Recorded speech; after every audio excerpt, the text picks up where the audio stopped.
Good morning. I know this review is very late, but it's time to review the much anticipated, thrilling conclusion to Wicked.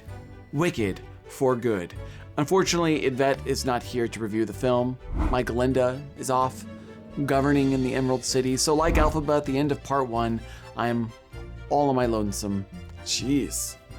Looked like the dollar store Alphaba. Now, I've already given a quick reaction on Twitter a couple days ago, sharing my thoughts about the film, which highlights the greatness of Erivo and Grande, but feeling very mixed about the film itself. And I tried to be as nice as I could, but I did still meet the wrath of a few passionate Grande fans who wanted to silence me like Dr. Dillamont.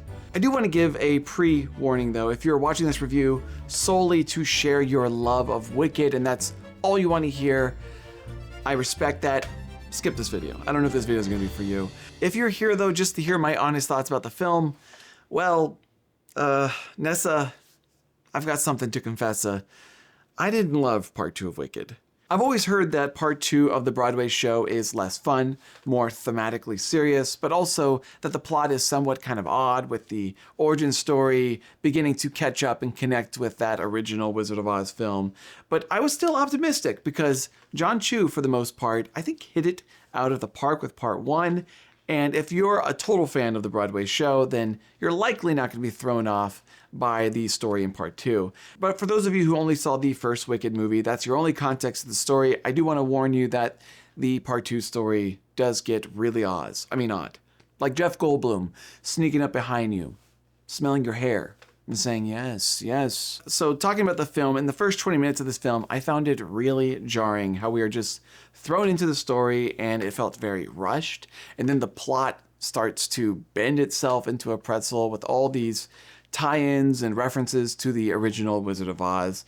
And I was starting to feel very nervous with the film bordering on camp, in my opinion. Eventually, I did find the story did begin to find its footing a bit when we kind of finally get a scene between Erivo and Grande. I've always felt that Grande and Erivo were easily the best part about Wicked 1, and that film wouldn't nearly be as good if those two weren't cast.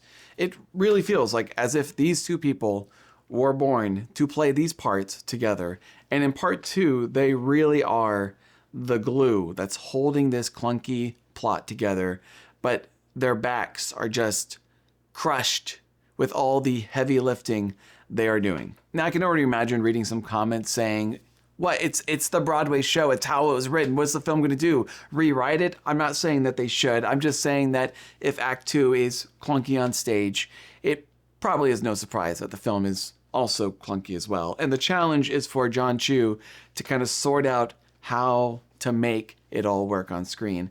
And part 2 does show, I think, just how brilliant from a marketing standpoint it was, I think, to release it in 2 films, because the first part is jam-packed with all the best numbers and all that kind of wonky stuff is left out on the table. It's 2.5 hours, but the pacing is rather zippy, and the musical numbers are really fun. You have The Wizard and I, you have Popular, you have What Is This Feeling, you have Defying Gravity, and the choreography is incredible, and the film is funny, emotional, including a very, very tear-jerking ballroom dance scene where John Chu does an incredible job just soaking in every moment. And in part 2, in nearly every way, comedically, musically, and yes, even emotionally, for me, I don't think part 2 does anything that part 1 didn't do better. Part 1 really took its time, maybe sometimes a little too stretched out at times, but this one just rushes by in like a blur. And maybe there's only like a moment or two that Chu slows down the plot enough to really let these emotional scenes resonate. And it's already so rare to find genuine emotion among kind of like a heavy CGI spectacle, but Erivo and Grande has already shown to have such an imagination, dedication, and love for the original play and for their parts, and in part 2, it's no exception. But that emotion provided by Grande and Erivo just isn't as lovingly, I would say, directed like that ballroom scene from the first one. There's a key scene in this one in which a door creates a nearly like a split screen effect with Elphaba and Glinda on opposite sides of the door and frame. It's like this brief moment where a clever composition, an idea, music, and performances with layers of emotion create a beautiful moment. It's movie magic. And if part 2 is known for being a lot darker, more emotional, less poppy and extravagant, I think John Chu needed like 10 more of those ideas to make this thing kind of soar. Also, the choreography in the first one with its snappier music was just so fun to watch, with these really like elaborate and expressive numbers. And I understand we don't have many numbers like that in part 2. They're mostly solo numbers and ballads, but I often found the staging, singing from a room to like a balcony, down some stairs, I found it lacked some creativity and artistry. I just feel like, why not get bold with it? Like, why not do an interpretive dance with one of these ballads? But I do want to give some compliments because I feel like I'm being a little witch right now.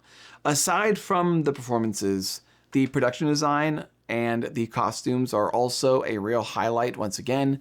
I think even more than the first, we get to enjoy that set from Munchkinland. We get those grand sets of Emerald City, and we have some also additional like Into the Woods like sets in the forest. And the costumes, once again, no pun intended, they pop. With Ariana Grande wearing these beautiful ball gowns. One, this striking lavender colored dress. And I found the cinematography, I think this time, less distracting. I'm not sure if I was distracted by the peculiar story, but the colors did look a lot less flat. Even if the cinematography maybe wasn't as showy with the camera movement, I do think the overall image looked better.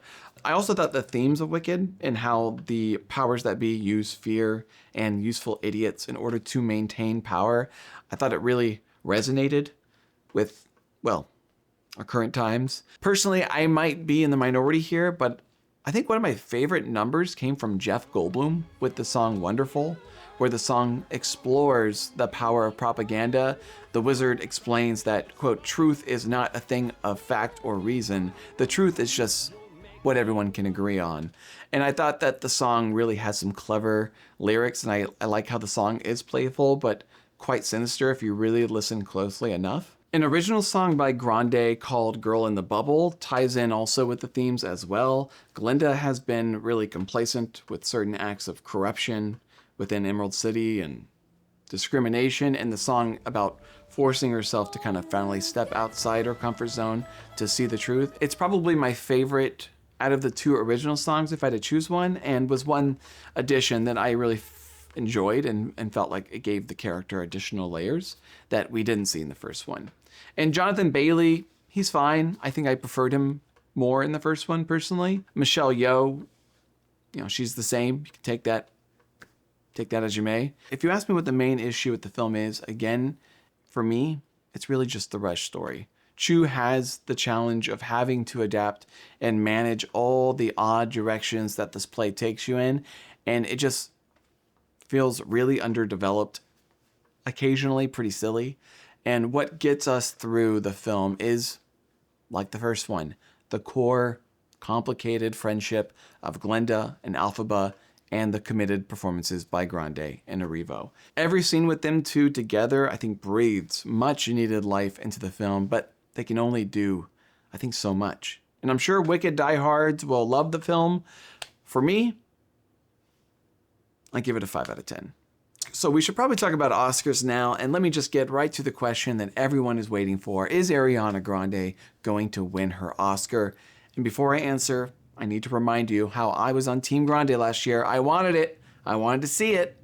And when I saw everyone this year throwing her number 1, it got me very excited, but I was also hesitant because, after all, this is part 2. We've already seen the performance in part 1, so she's got to blow the other one away. And since this sequel, I think, is going to be seen as somewhat disappointing, I think the idea of winning the second nomination for a part 2, I don't see Ariana Grande winning. Her character is arguably the lead of the film, so running and supporting does, I think, give Grande an advantage.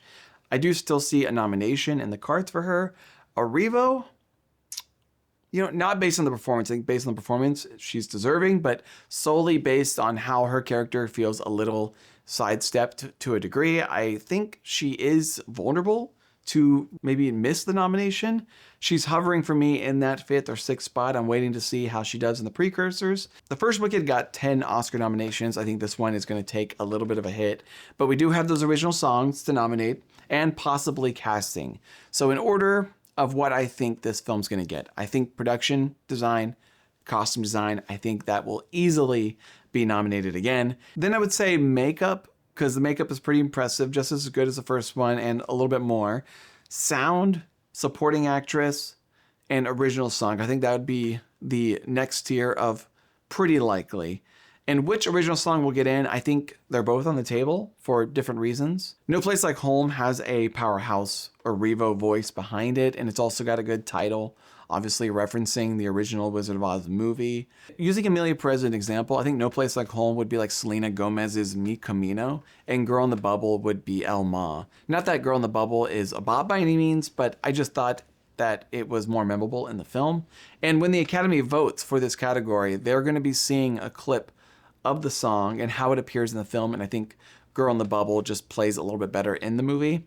So I do think that both could get in because Arrivo and Grande are massive stars and they both have their own individual song. So casting is a big mystery because we aren't exactly sure how they're going to interpret that right now. We never had the casting category.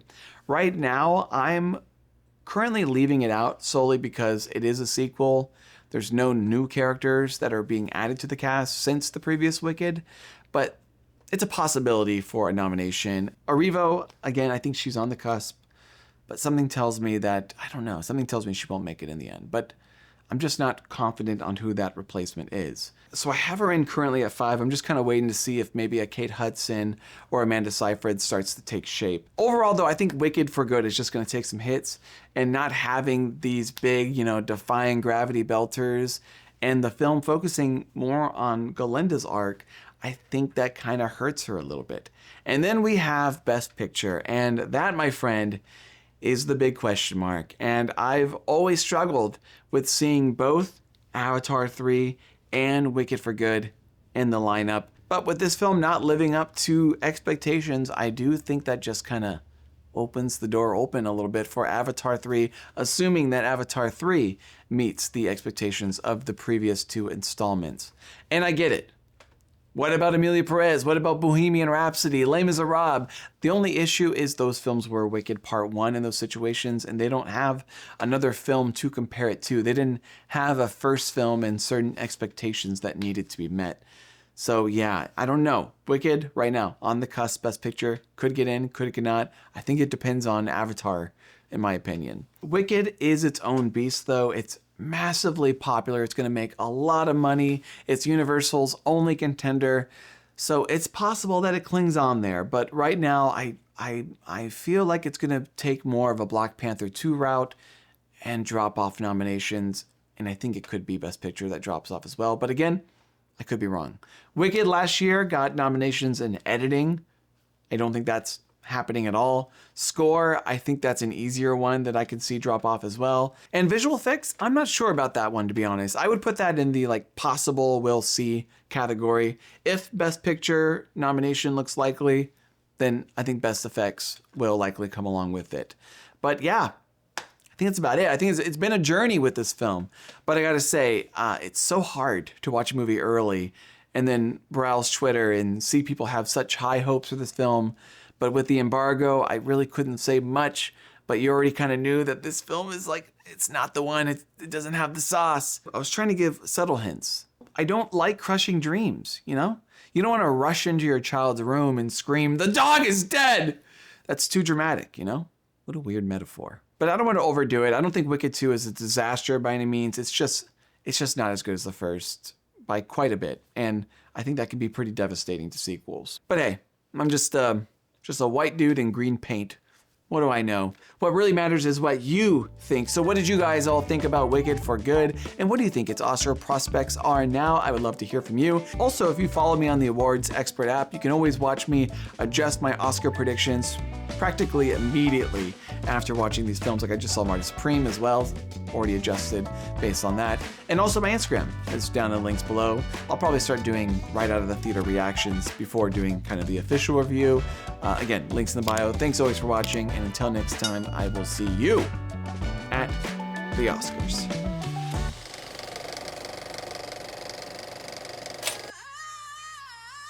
I can't do that.